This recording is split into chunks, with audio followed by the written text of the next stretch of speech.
Rrëfimi Raimonda Bulkut, si u përballa me vajzën e Enver Hoxhës.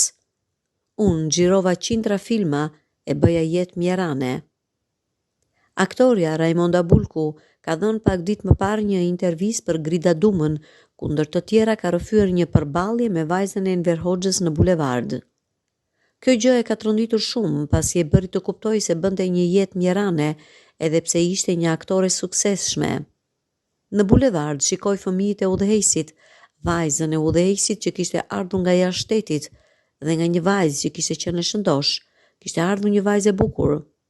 Jo shumë elegante, por mund t'i thojë elegante, alamet vajze. Unë vija nga Instituti i Arteve, kisha luajtur shumë filma dhe isha grua e re. Dhe eci në bulevard, e ndaloj dhe e përshëndes. I them për herë të parë burrit të saj, sa e bukur të është bërë gruaja, dhe iki.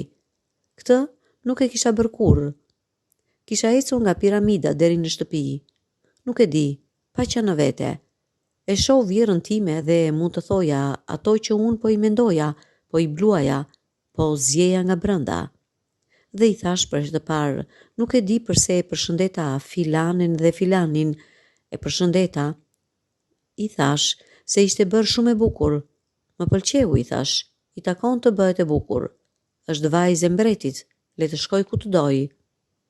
I thash mbretit, por në atë kohë të flasësh në këtë gjuhë nuk duhet të jesh në vete.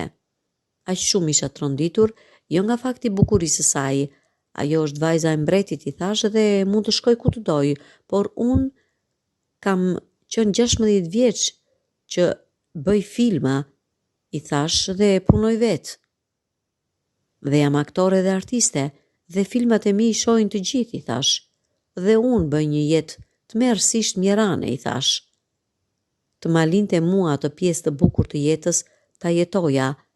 Ajo ka të drejtën të shkoj ku të doj, por edhe unë kam të drejtën time, dhe nuk mund të jetoj kështu, thot Bulku në rrëfimin e saj.